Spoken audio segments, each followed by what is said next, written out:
It is 11:30 in the evening. In the Lagunillas River valley, something has changed. The river is no longer a river. What moves through the valley now is a wall of volcanic mud, debris, and ash. Thick as concrete, fast as highway traffic, nearly 30 meters deep in the narrowest sections of the gorge. It carries trees. It carries boulders. It carries the earth of an entire mountainside.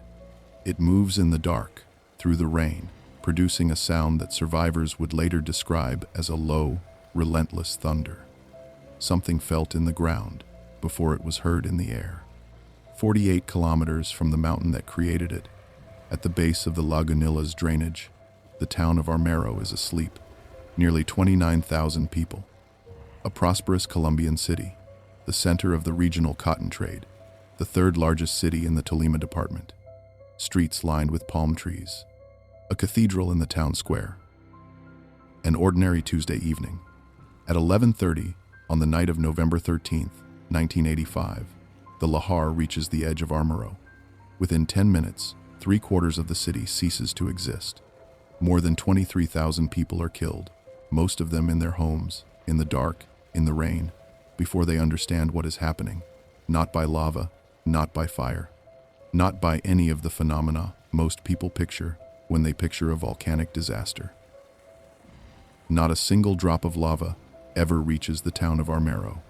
A wall of mud does what no lava field ever could. And the detail that transforms this from a catastrophe into something more, something that demands to be examined, not merely mourned, is this. The scientists knew it was coming. They had studied it. They had modeled it. They had produced a map, a specific, detailed, documented hazard map that placed the town of Armero directly within the predicted lahar inundation zone. They had given that map to the authorities responsible for protecting the people who lived there. That map was completed 37 days before the eruption. The town was still there. The eruption of Nevado del Ruiz was not, by the standards of volcanology, a large event. It was rated Volcanic Explosivity Index 3 on a scale of 8, roughly comparable in force to the eruption of Mount Spur in Alaska in 1992, an event most people have never heard of. Considerably smaller than the 1980 eruption of Mount St. Helens, smaller than dozens of eruptions across the 20th century that passed without historic consequence. It ejected approximately 35 million metric tons of volcanic material. It sent an ash column above 30 kilometers into the atmosphere. By the time morning came, it had killed more than 23,000 people and become the deadliest volcanic disaster in the world in more than 80 years. How does that happen? How does a volcanic explosivity index 3 eruption, an event that would not rank among the most dramatic eruptions of the 20th century by raw force, produce that scale of death? The answer is not simple. It involves geology, geography, and the specific physics of glacial lahars on Andean stratovolcanoes. But it also involves decisions, failures, documents, and human systems that were given every opportunity to prevent the catastrophe, and did not. This is the story of both. If you are watching this for the first time, welcome to Epicenter Files. Every episode on this channel goes further than the disaster itself, into the evidence, the warnings that were given, the decisions that were made. Subscribe so you don't miss what we cover next. And if this video earns it, a like helps more people find it. Now, back to Armero, 1985, and a question that still does not have a comfortable answer. Nevado del Ruiz rises to nearly 5,400 meters above sea level in the Colombian Andes, in the Tolima department, approximately 169 kilometers northwest of Bogotá. It is a stratovolcano built from thousands of years of alternating lava flows, ash deposits, and volcanic debris. Stratovolcanoes are among the most structurally complex and potentially dangerous volcanic systems on Earth, not because they are necessarily the most explosive, but because of how they are built, what sits on top of them, and what the communities that grow in their shadows tend to forget about them over time. What sits on top of Nevado del Ruiz is ice. The mountain carries a permanent glacier, a cap of frozen water locked onto the summit of an active volcanic system. That combination of cold above and fire below is not merely dramatic. It is the specific physical condition that makes Ruiz uniquely, persistently lethal. When the mountain erupts, the eruption does not need to be catastrophic to produce catastrophic consequences. It only needs to reach the glacier. The history of Ruiz makes this point with precision. In 1595, an eruption produced lahars, fast-moving volcanic mudflows that swept down the mountain slopes and into the river valleys below, killing 636 people in the communities at the base of the drainage. 250 years later, in 1845, the mountain produced another significant lahar event.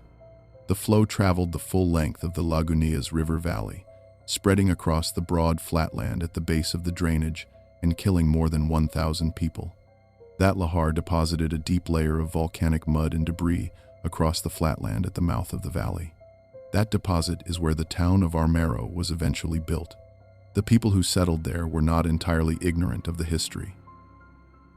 The 1845 lahar is documented. The evidence of its passage is in the ground itself, in the composition of the soil beneath Armero's streets, in the shape of the flatland the town occupied, in the geological record of the Lagunillas drainage. But geological memory is not the same as lived memory. Nevado del Ruiz had last produced a significant eruption in approximately 1916. By 1985, the volcano had been dormant for approximately 69 years. And 69 years of silence is a very long time. 69 years is longer than most people live. The generation in Armero in 1985 had not witnessed an eruption. Their parents had not witnessed an eruption. The oldest residents, those who had spent their entire lives in the Lagunillas Valley, had been born into a landscape defined entirely by the mountain's silence. Nevado del Ruiz was background. It was scenery. It was, on clear days, the white-capped peak visible above the eastern ridgeline, the kind of landmark that appears in postcards and in the periphery of daily life without ever demanding attention. Armero had grown into that silence. It had become a real city, a city of nearly 29,000 people, prosperous, established, deeply rooted in the regional economy, built on the cotton trade that moved through the Tolima department. Its streets, its markets, its schools and hospitals and cathedral were the ordinary infrastructure of a functioning urban life, not a settlement holding its breath at the edge of uncertain terrain. The mountain was normal. It had always been normal. Every generation reinforces the normal of the one before it, until the conditions that made a place dangerous in 1845 are no longer part of living consciousness in 1985 at all. This is the particular vulnerability of long-dormant volcanoes. They do not announce their danger through recent behavior. They are quiet precisely when they are most dangerous, in the long interval before an eruption cycle resumes, when the communities at their bases have had time to grow, to invest, to build cathedrals and cotton markets and a sense of permanence. To forget. The first sign that the forgetting was going to matter came in late 1984. Seismic sensors in the region detected increased activity beneath the mountain. The low, rhythmic signals that volcanologists associate with magma beginning to move in the upper crust. It was not dramatic. It was not visible from the valley below. But to the instruments trained on the mountain and the scientists reading them, it was a clear and recognizable signal. Ruiz was no longer entirely sleeping. Through the early months of 1985, the signs continued. Phreatic eruptions, explosions driven by superheated groundwater and volcanic gases rather than fresh magma, began to occur with increasing regularity at the summit. These events are characteristic of the early stages of an eruption cycle. The volcanic system is waking, heating the water trapped within the rock, venting pressure as steam and gas before the deeper magma pushes through. On September 11th, 1985, a significant phreatic event rattled the summit. Steam and ash were ejected into the sky. The eruption was visible from the communities in the valleys below. It was photographed. It was reported. It was taken seriously by the scientific community that had been watching the mountain for months. Colombian geologists at the Instituto Nacional de Investigaciones Geológico-Mineras, Colombia's National Geological and Mining Research Agency, had been monitoring the activity throughout this period. They were not working alone. An Italian volcanological mission had joined the effort, bringing additional instrumentation and expertise. International scientists were contributing data and analysis. Together, this group had been assembling a comprehensive picture of the volcanic system's behavior and its implications for the communities in the surrounding valleys. That picture was formally presented on October 7, 1985. It was a volcanic hazard map. The map was precise. It was not speculative. It was not a worst-case scenario document constructed to generate public alarm.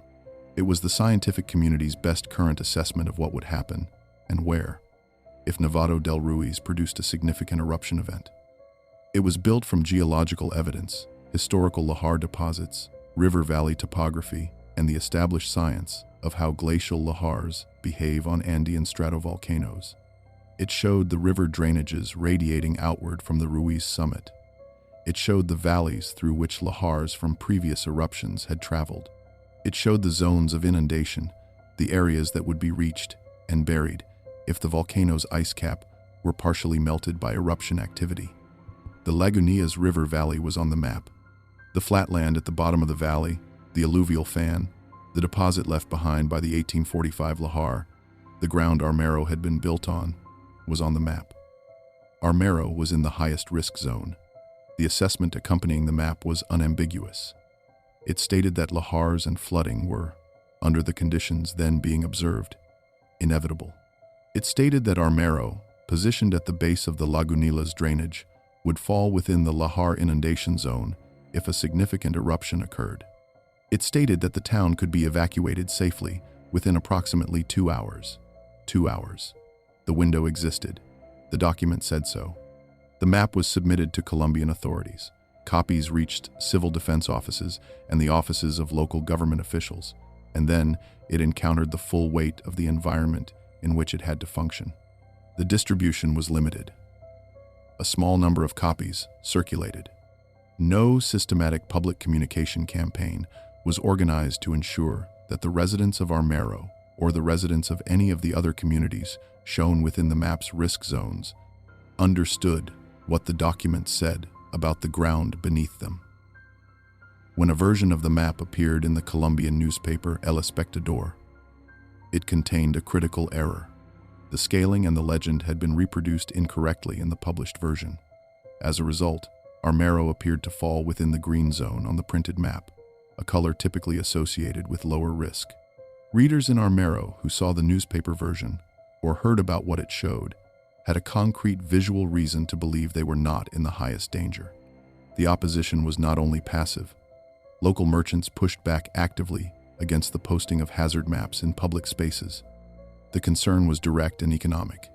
If the communities below Ruiz were publicly identified as sitting within a documented disaster zone, the consequences for property values, for the cotton trade, for the economic life of the region could be severe. The map, in this reading, was not a life-saving tool. It was a threat to business. And the political calculus for officials was real. Ordering a large-scale evacuation of a city of nearly 29,000 people has costs. Logistical, financial, political. The timing of the volcanic threat was uncertain. A false alarm would not merely inconvenience residents. It would destroy the credibility of the warning system that ordered the evacuation, making the next warning harder to act on. The officials who received the hazard map were administrators and elected representatives, weighing a documented but uncertain future risk against very certain present-day costs. They waited. The map remained in offices. The mountain continued to prepare. By the second week of November, Nevado del Ruiz's behavior had intensified. Sulfur dioxide emissions from the summit had increased significantly, a reliable indicator that fresh magma was rising toward the surface. Seismic activity had picked up again after a relative lull through October. On November 13th, 1985, at approximately 3 in the afternoon, the mountain produced another phreatic eruption. It was larger than most of the events that had preceded it, large enough to generate a visible column of steam and ash above the summit and to draw the attention of civil defense officials monitoring the situation across the region. Authorities assessed the event. The seismic signals that followed the 3 p.m. eruption declined back toward baseline in the hours afterward. Officials weighed the evidence against the disruption and cost of a formal evacuation order for communities across the valley. they decided not to act. The residents of Armero were not instructed to leave. Evening fell on the Tolima department. Rain began. An electrical storm moved through the Lagunillas Valley, filling the sky with thunder and lightning, cutting radio reception and beginning to disrupt the communications infrastructure that the civil defense network depended on. At 9:09 in the evening, Nevado del Ruiz erupted.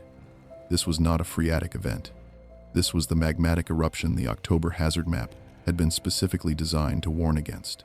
For the first time in the cycle, molten rock broke through the summit crater. Superheated pyroclastic material, ash, rock fragments, volcanic gases, was ejected outward across the glaciated summit zone. The ice began to melt. The eruption did not remove the glacier. It was not large enough for that. It melted approximately 10% of the ice and snow covering the summit of Nevado del Ruiz. 10% of a glacier on a 5,400-meter Andean volcano is an enormous volume of water releasing in a very short time. As the meltwater poured across the loose volcanic debris blanketing the upper flanks of the mountain, it incorporated ash, rock, and pyroclastic material into the flow. The mixture gained mass and momentum as it descended the steep upper slopes. It swept into the river drainages below. It scoured the valley floors.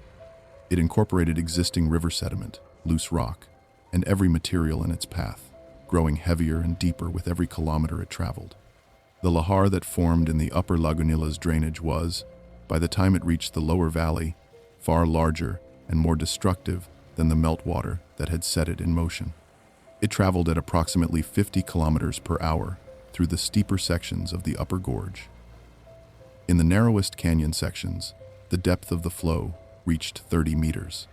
At that depth and that speed, it carried a force that no structure in its path could meaningfully resist. In Armero, it was 11 in the evening. Most of the town's nearly 29,000 residents were at home. Many were already asleep or preparing for sleep. The rain continued. The electrical storm continued its rumble across the valley. The local radio station was broadcasting. The message was that residents should stay calm and remain indoors. The power supply to Armero was cut, adding darkness to the rain and the thunder. The Civil Defense Communication Network, attempting to relay information between the scientific monitoring stations and the communities at risk, was struggling against the disruption of the electrical storm. The Red Cross had issued an evacuation order for Armero. The order existed. The infrastructure to carry it to the people who needed it did not. At 11:30 in the evening, the lahar reached Armero. It arrived in the dark. It arrived in the rain. It arrived without a siren, without a warning that had reached the people who needed it most, without the 2-hour window the hazard map had said was available. The sound came first. Survivors who escaped the town described it in similar terms across dozens of accounts. A deep, low roar felt through the ground before it was fully audible, growing louder in the seconds before the mud arrived. For some, there was time to run, to reach higher ground, to climb a tree, to get to a rooftop. For most, there was not. The primary lahar wave struck the lower sections of Armero and drove through the city. The mud and debris at the front of the flow, moving under the full momentum of the accumulated lahar mass, entered structures, collapsed walls, filled rooms. The weight and density of the material, far greater than floodwater, overwhelmed everything it reached. Buildings designed for rain, for minor earthquakes, for the structural stresses of an ordinary Colombian city, had not been built for this. They could not have been built for this. Within approximately 10 minutes, 3/4 of Armero had been buried under 2 to 5 meters of volcanic mud and debris. The town was not damaged. It was not partially destroyed. It was submerged. Under that mud, more than 20,000 of Armero's nearly 29,000 residents died before the night was over. Additional lahar waves followed the first, ensuring that there was no return to the surface for those caught in the lower sections of the city. Not a drop of lava had reached them. The numbers have to be stated plainly, because there is no other way to communicate what happened. More than 23,000 people were killed across all the communities struck by the lahars from Nevado del Ruiz that night. Approximately 20,000 of those deaths occurred in Armero alone, 70% of the town's entire population. gone in under an hour. Approximately 1,800 additional people died in Chinchina and the other communities struck by secondary lahars descending from the volcano on different drainages. 5,000 people were injured. 3,300 more were reported missing. It was the deadliest volcanic disaster in the world since the eruption of Mount Pelée destroyed the city of Saint-Pierre on the island of Martinique in 1902, a catastrophe that had itself killed approximately 30,000 people and remained, until the night of November 13th, the defining volcanic catastrophe of the entire 20th century. Armero equaled it in the death toll of a single community, in a single night, from an eruption that was smaller by every measurable standard. The rescue operation that followed faced conditions almost impossible to describe. The mud covering Armero was in places nearly 5 meters deep. Moving across it on foot was like attempting to cross a surface that was simultaneously solid and liquid. The first rescue teams did not reach the site until approximately 12 hours after the lahar struck. 24 nations ultimately contributed to the international relief effort. The economic damage alone was estimated at approximately $1 billion, roughly 2% of Colombia's entire gross national product for 1985. The scale is overwhelming. But the scale does not, on its own, explain why Armero happened. For that, there is a face. Her name was Omaira Sanchez. She was 13 years old. She had been at home in Armero on the night of November 13th when the lahar arrived. When rescuers found her in the debris of the town, she was trapped. The volcanic mud had settled around her. She was pinned beneath a collapsed brick structure, and beneath the surface of the water that surrounded her, the body of her deceased aunt was locked around her legs, holding her in place. She could not be moved. Rescuers tried. The debris holding her was entangled with the submerged structure of the collapsed house. Shifting it risked bringing more material down on her. The water surrounding her was too deep and too contaminated for safe diving.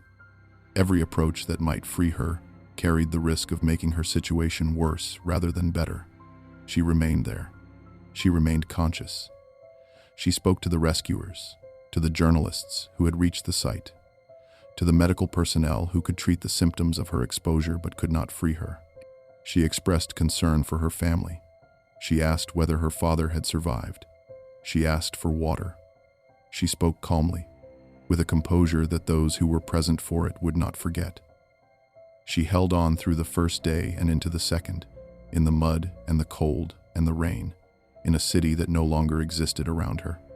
The world began to watch. A French photographer named Frank Fournier reached the site during the hours of her entrapment and photographed Sanchez. His photograph, her face above the surface of the dark water, her expression exhausted and luminous, her eyes open and somehow still composed, would go on to win the World Press Photo of the Year award for 1986. It appeared on the front pages of publications across dozens of countries. It was broadcast on television around the world. Omaira Sanchez died on November 16, 1985, from gangrene and hypothermia. She had been trapped for approximately 60 hours. She was 13 years old. Her death, witnessed by a global audience over the course of those 3 days, transformed the Armero disaster into something that millions of people experienced, not as a statistic from a distant country, but as a loss they had been present for, a loss they had watched approach in real time and had been powerless to stop. It gave the failure of the warning system a consequence that could not be summarized in policy language. It gave the death toll a voice that the death toll alone could not carry. At the mass funeral that followed, a banner was raised above the gathered mourners. It read, "The volcano didn't kill 22,000 people. The government killed them." To understand how a volcanic explosivity index 3 eruption produces this scale of consequence, it helps to understand what a lahar actually is and what makes the volcanic system of Nevado del Ruiz specifically so dangerous. A lahar is not simply mud. The word is Javanese in origin, and it describes a fast-moving slurry of water and volcanic material, ash, rock fragments, and debris. that forms when volcanic heat encounters glacial ice or snowpack, or when volcanic deposits are destabilized by heavy rainfall. Lahars carry far more mass per unit of volume than floodwater. Their density gives them a destructive capacity that water alone cannot match. They do not simply push objects out of their path. They incorporate those objects, trees, buildings, vehicles, soil, rock, and carry them forward, growing heavier and more destructive as they travel. The Lagunillas River Valley is, from a geological standpoint, a near-perfect lahar delivery system. The valley is steep and narrow in its upper sections, channeling the flow and preventing it from spreading or losing energy. The narrower the channel, the deeper and faster the flow must move to maintain its momentum. By the time the lahar reached the valley's middle sections, it had traveled tens of kilometers from the summit, gathered the sediment and rock of an entire river drainage into its mass, and arrived with a force that no natural structure in the lower valley could meaningfully slow. At the base of the Lagunillas drainage, the valley opens onto the broad flatland, the alluvial fan. Lahars, when they reach open terrain, do what all channeled flows do when their confinement ends. They spread. They lose the depth and speed that the gorge maintained. They settle. That settling is where Armero was. The town had been built on the deposit of the 1845 lahar, on the physical evidence of exactly what would happen if the mountain produced another significant event. And the 1985 lahar followed the same path. The same valley, the same drainage, the same physics, the same flatland at the end of the route. The difference was that in 1845, a few thousand people lived in the area. By 1985, there were nearly 29,000. The volcano had not changed. The valley had not changed. The physics of glacial lahars had not changed. What had changed, over 69 years of silence, was how many people were waiting at the end of the drainage. There is a version of the Armero story that treats it as a tragedy of nature, an event of overwhelming physical force that exceeded the capacity of human institutions to respond, a disaster that could not have been prevented with the technology and knowledge available in 1985. That version does not survive contact with the October 7th hazard map. The document produced by the Instituto Nacional de Investigaciones Geológico-Mineras and its international collaborators was not ambiguous. It was not preliminary. It was a specific, scientifically grounded assessment of exactly the hazard that materialized on the night of November 13th, a lahar inundation of the Lagunillas River Valley, reaching the flatland at the base of the drainage, burying the town built on that ground. The map showed Armero in the zone. The accompanying documentation stated that lahars were inevitable under the conditions then being observed. It stated that Armero could be evacuated within 2 hours. That map was completed 37 days before the eruption. The 2 hours and 21 minutes between the main eruption at 9:09 in the evening and the lahar's arrival at approximately 11:30 were not a gift. The mountain gave, and the system failed to use. They were the final installment in a much longer window, weeks, not hours, during which the warning had been available, documented, and left unacted on. Every link in the warning chain had been weakened before the night of November 13th arrived. The only seismograph in the region had broken on February 23rd, 1985, and had not been repaired by the time of the eruption. The hazard map had been distributed in insufficient numbers to reach public awareness in the affected communities. The newspaper version contained errors that made the risk appear lower than it was. Opposition from local economic interests had suppressed the public posting of warning information. The Civil Defense Communication Network was disrupted by the electrical storm at the precise moment it was needed most. Post-disaster analysis of the regional warning system found that it required approximately 3 hours to relay a warning message from scientific monitoring stations to the communities most at risk. 3 hours, longer than the time available before the lahar reached Armero. The system was slower than the mud. And Armero, the town that sat at the documented end of the documented lahar path, whose destruction had been mapped 6 weeks earlier, whose evacuation had been described as achievable in 2 hours, was given no meaningful warning before the mud arrived. What sits at the center of this disaster is not the volcano. It is the gap between verified scientific knowledge and effective public action. It is the specific, documented, traceable failure of a system that existed to translate one into the other, and on the night of November 13th, 1985, did not. Armero was never rebuilt. In the months following the disaster, the decision was made. The site would remain as the lahar had left it. It was designated a Campo Santo in Spanish, holy ground, and formally recognized as a permanent mass grave for the more than 20,000 people buried beneath it. It would not be cleared, redeveloped, or returned to use. A memorial now stands at the edge of the site. Visitors who come to Armero today walk among the ruins that remain visible above the hardened surface, the upper floors of structures that survived burial, the remnants of the cathedral, the outlines of streets that no longer lead anywhere. The mud beneath their feet has compacted over 4 decades into something approaching solid ground. The town itself is not there. It exists in photographs, in records, and in the memories of the survivors who escaped and rebuilt their lives elsewhere. The immediate humanitarian response drew resources from across the world. 24 nations contributed to the relief effort. The displacement of tens of thousands of survivors, requiring shelter, medical care, and resettlement, stretched Colombian and international systems simultaneously. The economic damage of approximately $1 billion fell on a country already managing significant domestic financial pressure. 150 of approximately 1,244 clinic patients treated in field hospitals died from infection and complications. Recovery, in the full sense of the word, took years. The most lasting consequence of Armero was not measured in dollars or in the scale of the humanitarian response. It was measured in what the disaster forced the world of volcanology and disaster risk management to become. In 1986, the United States Geological Survey established the Volcano Disaster Assistance Program, a direct institutional response to the specific failures that had made Armero possible.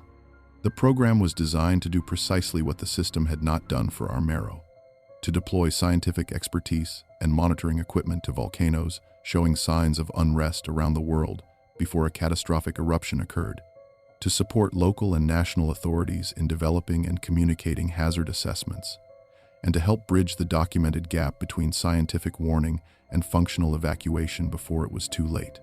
The Colombian government created the Oficina Nacional para la Atención de Desastres, the National Office for Disaster Response, reforming the country's approach to civil emergency planning from the ground up. The impact of these changes was tested almost immediately. In 1989, Nevado del Ruiz erupted again. The same mountain, the same river valleys, the same lahar hazard. 2,300 people were evacuated successfully before the event. No one died in the Lagunillas Valley. Not because the volcano was less dangerous, because the system that had failed in 1985 had been rebuilt in the years following the disaster, and when the test came, it worked. Today, Armero is taught in volcanology programs, in emergency management curricula, and in disaster risk policy frameworks on every continent as the definitive case study of a predicted but unprevented catastrophe. The hazard map is studied. The distribution failure is documented. The newspaper error is analyzed. The warning chain is taught as a sequence of decision points, each one an opportunity to break the chain of events that buried the town, and none of which was taken. The science of lahar early warning systems, the acoustic flow monitors, seismic tripwires, and automated alert networks now deployed at volcanoes on multiple continents, traces its modern development directly to the institutional failure that made November 13th, 1985, possible. 23,000 lives were the price of that knowledge, and every generation of volcanologists and emergency managers that has entered the field since carries Armero as a defining lesson, one that arrived too late for the people it was supposed to protect. Nevado del Ruiz is still active. It is closely monitored by the Colombian Geological Service and by international partners. It produces seismic events, gas emissions, and periodic phreatic activity on a regular basis. Its summit glacier, significantly reduced from the coverage it carried in 1985, continuing to contract, still caps the peak. Scientists who have assessed its current state have reached a conclusion that carries a particular weight. The volume of ice remaining is sufficient. A melt of as little as 10% could produce lahars comparable in scale to those of 1985. The river valleys below the mountain are not empty. Up to 500,000 people live within the potential lahar inundation zones of the drainages radiating from the Ruiz summit. The monitoring is better now than anything that existed in 1985. The hazard maps are more detailed. The communication infrastructure has been rebuilt. The lessons of Armero have been studied and applied in ways that represent a genuine and meaningful advance over what existed the night the lahar arrived. But the fundamental tension has not been resolved. Accurate scientific warning and effective political action are not the same thing. They are not automatically connected. The gap between a completed hazard map and a functioning evacuation can still be measured in decisions, in costs, in the accumulated weight of economic interest, political risk, institutional inertia, and the difficulty of asking large numbers of people to leave their homes based on a danger they cannot yet see or feel.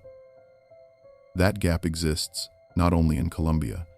It exists wherever a documented hazard sits in proximity to a community that has grown comfortable inside the silence of a long dormant threat, in wildfire corridors, in hurricane zones, in floodplains, behind aging levees, in the river valleys below, glacier-capped volcanoes on every inhabited continent. The warnings still come. The science still speaks clearly. The question of whether the system will listen in time, at the right level, with the right authority, is still being answered differently in different places, at different moments, by different people weighing different costs. Armero is what happens when the answer is no. It is what happens when the map is drawn, the warning is given, the window is open, and nothing changes. The volcano that killed more than 23,000 people without a single drop of lava is still there, still active, still glacier-capped, still watched by instruments that were built, in part, because the instruments of 1985 were not enough.